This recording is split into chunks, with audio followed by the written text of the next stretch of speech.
My success comes from spirituality, not finance. And what happened was when my wife and I started Rich Dad back in 1996, actually, we left the spirituality out. And then the corporate types came in, you know, the MBAs and the accountants and attorneys. We're just a bunch of married men who are kind of like Robin Hood and his gang. Are you Robin Hood? Taking from the rich and giving to the poor? No, I don't believe it. I don't believe in giving to the poor. But you're giving knowledge to the poor. Yes. That's a very big difference. You see, people say, well, why don't you give the poor money? So the only problem with that is it just creates more poor people. Give a man a fish, he fishes for the day, or eats for the day. Yeah, you give a man a fish, you get a lot of people who want more fish, you know? But you teach them to fish.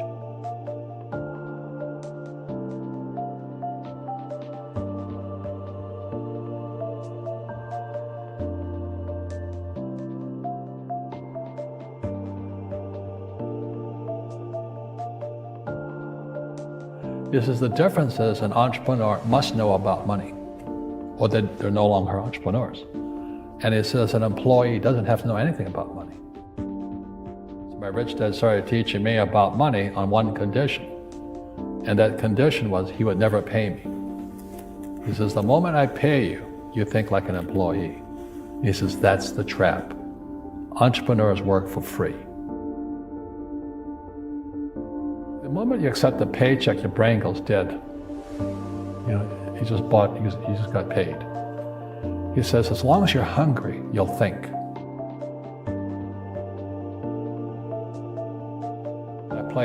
I play Monopoly in real life. I don't need a job. I don't have a retirement. Don't need a retirement. I don't want the government to take care of me. But I felt a social responsibility to teach.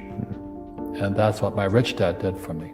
You know, Einstein said, you know, imagination is more important than knowledge, but knowledge empowers imagination.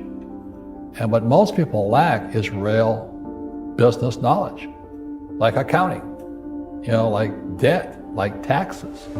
You gotta know that stuff, but they don't teach it in school to anybody. A fake teacher is somebody who just wants a job and they'll teach anything.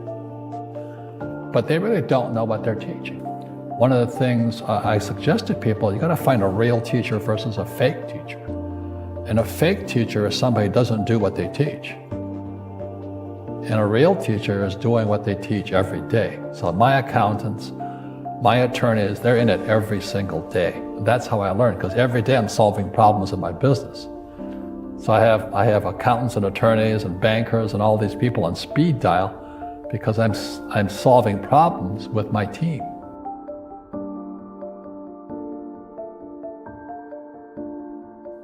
My success comes from spirituality, not finance. And what happened was when my wife and I started Rich Dad back in 1996, actually, we left the spirituality out. And then the corporate types came in, you know, the MBAs and the accountants and attorneys, and they tried to make it into a business. And I said, no, we're just a bunch of married men who are kind of like Robin Hood and his gang. Are you Robin Hood? Taking from the rich and giving to the poor? No, I don't believe it. I don't believe in giving to the poor. But you're giving knowledge to the poor. Yes. That's a very big difference. You see, people say, well, why don't you give the poor money?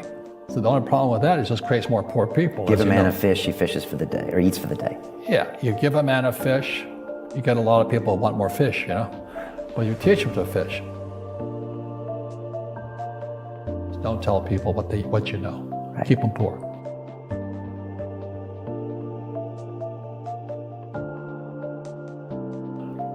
But when they say, I can't afford it or I can't do that, they go down. They become what they say. Poor people say, I can't afford it, I can't do that, I don't have time. Because it's an escape. It's an escape, you know what I mean? It's easy to say, I can't afford it. Oh, I'm too tired. Oh, I can't go to the gym. You know, when you could go to the gym, but no, I can't. The truth is, I'm just too lazy to go to the gym. The rich are greedy. It's the poor that are greedy. You know, if you think about it, because to be rich, you have to give something. You know, I have to produce books and games, and I purchase real estate, I provide housing. provide jobs and all that. That's why I'm rich.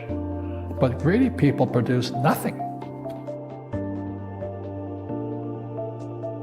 If you're poor, you'll always be poor. That's really hard for people to Yeah, understand. the money will disappear that fast. Just like most pro athletes, they make millions of dollars, and 65% are bankrupt 5 years later. It's because they come from poor families.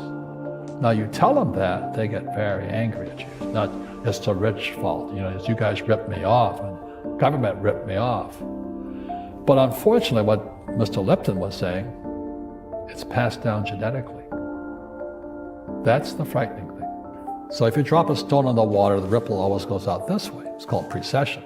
Ephemeralization is our ability to do more with less. So you look at our cell phone now, it has more horsepower than the Sperry computer 50 years ago.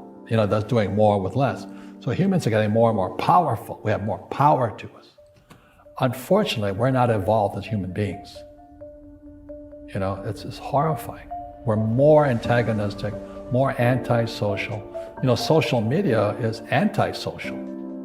I don't even get on the thing personally. I'm very controlled at what we say, not like Trump, because it's so antisocial today. People are so antagonistic. That's the danger part. So the reason I'm speaking on spirituality, we got to evolve. It means meditation, it means yoga, it means praying, it means going to church, whatever it takes. But you got to get back to calm and peace and meditation. One generalized principle is emergence through emergency.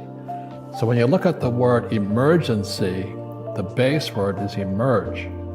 And what Fuller says, the only way humans evolve is via emergency.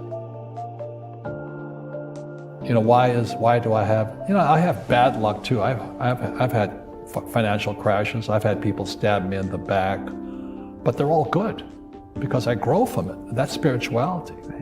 People who are afraid of making mistakes, like they teach in school, they don't ever grow. Because spirituality is there's good and there's bad, there's right and there's wrong, there's up and there's down. Most people only want to be right. They only want to be positive. Well, you can't have that. That's not reality. Don't make mistakes and don't ask for help. That's why the school system's actually fundamentally corrupt. It's anti-education. The game of business is played with accountants, attorneys, bankers, hate to say it, politicians. You got to know the game. So what I say to young people is, you find your game. So my game financially is business, number one. Second is real estate. And that's why I pay no taxes. That's why Trump pays no taxes. Legally, it is a combination of business and real estate that gives us an unfair advantage over employees because they don't know what to do. Well, the New York Times article is an employee mindset, and they have no financial education. Somebody said Kushner has a loophole called depreciation.